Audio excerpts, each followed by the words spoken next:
Hey guys, it's Bobi, aka Paginator, and I just got back from visiting my family and I had 2 packages at the post office.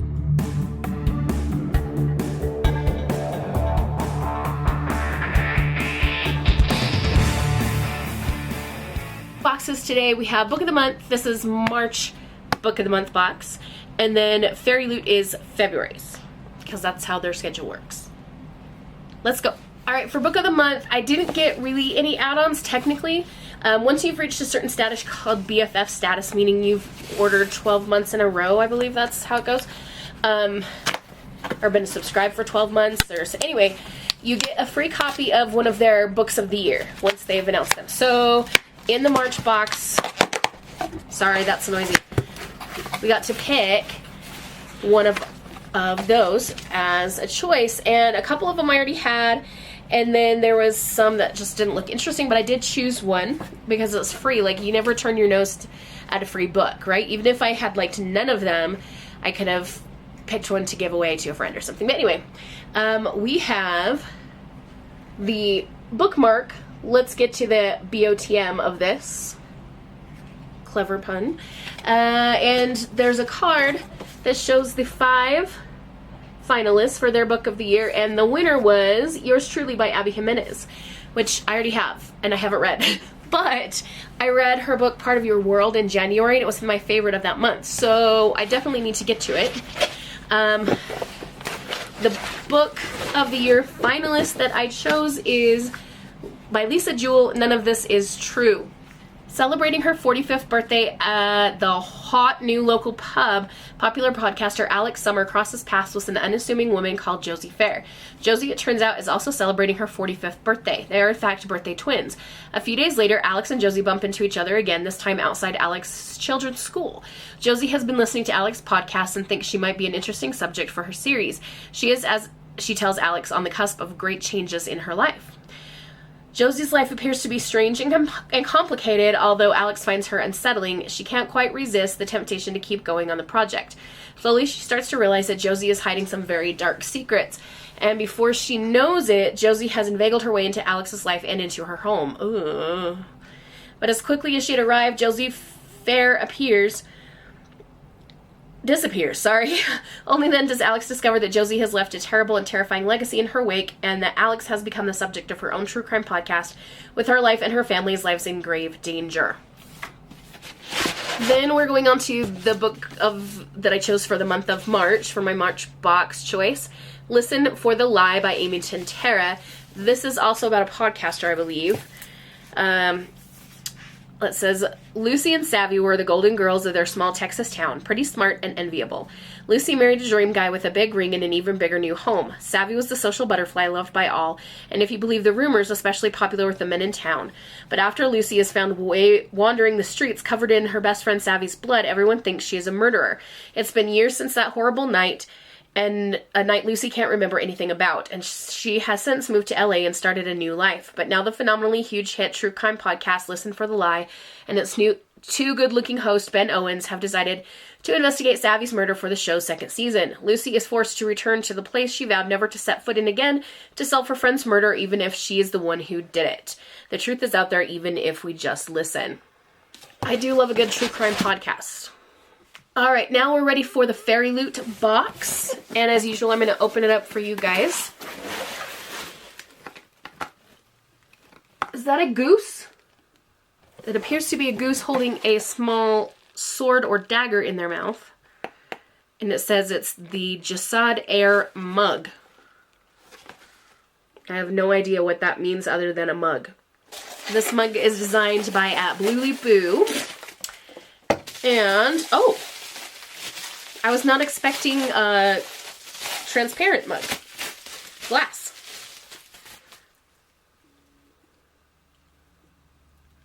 So we have this goose again. What does that say? She had the temperament of a deranged goose.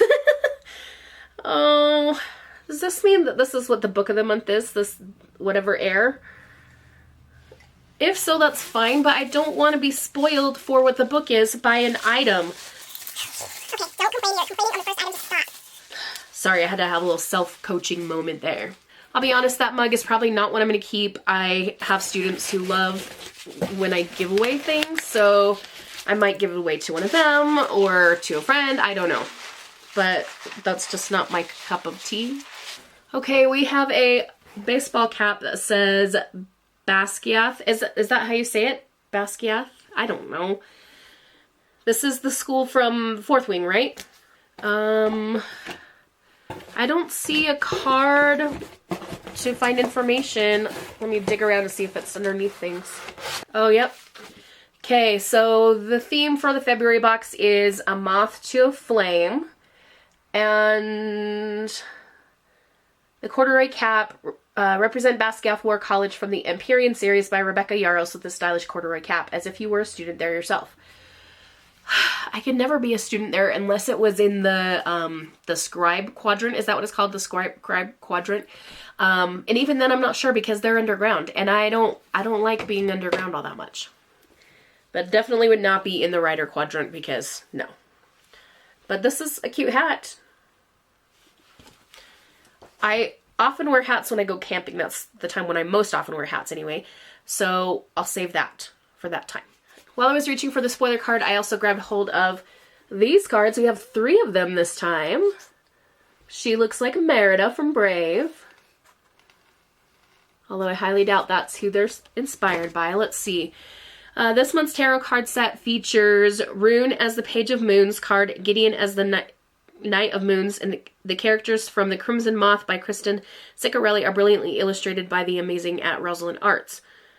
Oh, so this is like an extra one that got chucked in there, the Merida looking one. And it's kind of scratched up, but I mean, another pretty card is okay. I haven't read The Crimson Moth yet. I was thinking, oh, you're reading that right now. No, that's not the one. I'm reading The Scarlet Alchemist, a different red word. Okay, where am I putting stuff? We have quite a large item here, and it's pretty. It's a tote bag. Look at it. Oh man, this is coming with me to state next week. So I'm going to state FCCLA next week as a chaperone, and I will have quite a bit of time where I am either busy doing paperwork as a judge's helper or just have like downtime where I'm waiting for kids to come in and out of competitions. So I definitely need a tote bag to carry around like notebooks, pens, books to read, etc. This will be perfect. It's gorgeous.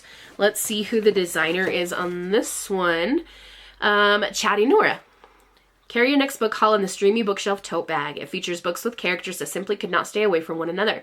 Can you spot any of your favorites? Oh, so they specifically chose the books to fit with that. Very cool. We have A Song of Wraiths and Ruin, Caraval, Witch is Steeped in Gold, Ace of Shades. Oh, love that book. Fourth Wing, Daughter of the Pirate King, Shatter Me, Belladonna, Renegades, The Night Circus, East Hall of Elves. I'm not reading all of them. I'm just skipping over, picking here and there. Spice Road, Only a Monster, Strange to Dreamer. Wow. I love it. I love it. Oh, this is probably the prettiest tote bag that I've gotten in a book subscription box in a long time, if not ever. That's just gorgeous. So I will admit I started off this box a little bit disappointed because I was like, okay, clear mug. I don't really like it. The baseball cap, yeah, maybe I'll get some use out of it when I'm camping in the summer, but whatever. But that bag is made up for any feelings of disappointment. That's so pretty. Okay, we have Crimson Moth Friendship Keychains, designed by Layla Ashtar Shrine. Here is a look at her name right there, if you want to look her up. Oh, cute. So just like the little friendship necklaces, they have 2 pieces that work together. So you can have one and give one to your friend. Aww. I'm gonna have to think about who to share this with. I have several bookish friends. Must ponder. A Moth to the Flame has been the theme for this box. I'm trying to think if that's gonna help us guess what the book's gonna be. Either it's gonna be a book about characters that are drawn to each other super tight, like we saw the book choices on the tote bag, or maybe there's gonna be a moth on the cover. Let's take a look at the top and see. Oh, black sprayed edges. Oh, I see something here. I see something here. Oh, I see a moth. I see multiple moths. Black on the bottom, and aha! The Crimson Moth by Kristen Ciccarelli. A moth to flame, a witch to burn. Now, this author's name is like sticking out in my head, and I'm thinking, did you already get this book in a different box? But I don't think I did. Delusional Me is you know, I'm getting a cold again, which I just got over another one, so I'm kind of brain fried and dizzy, I feel like. But let's set that thought aside and deal with the gorgeous copy we have here. We have a reverse dust jacket. It is stunning.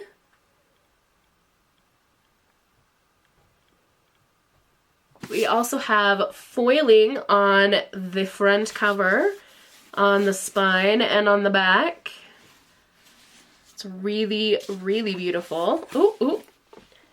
Check out the end papers. And again, let's look at those sprayed and stenciled edges. Oh, it's beautiful. Here is a letter to the readers. Dear Fairyloot readers, I've been obsessed with The Scarlet Pimpernel by Baroness Orczy for as long as I can remember.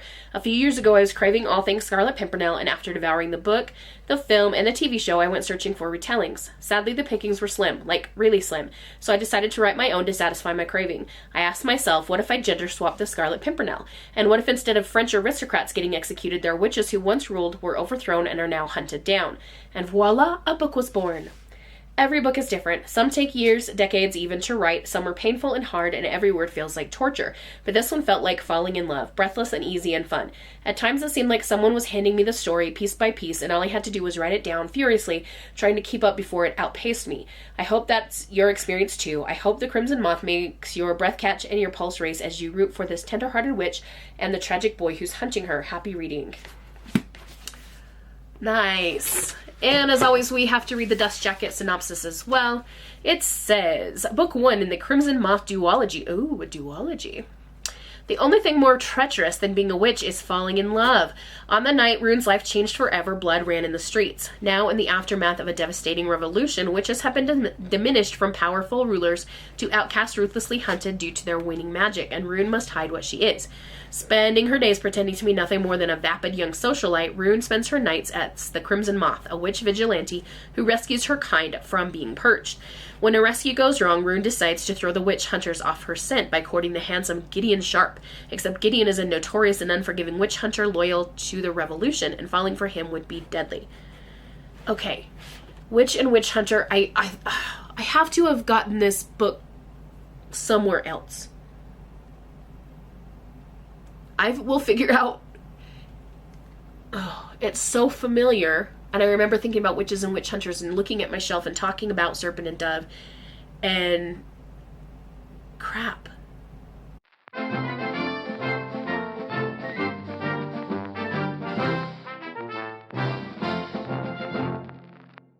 Next month's theme is going to be heists and hustles. Let's see. Items will be inspired by The Hobbit, Raybearer, Once Upon a Broken Heart, Legends and Lattes, and our featured book of the month. Okay, so that's going to be it for this video. Nice little packages waiting for me, and now I get to go unpack all my stuff and do the boring things about coming home from being gone. But in the meantime, I hope you have a wonderful, magical, and bookish day. Happy reading. Adios.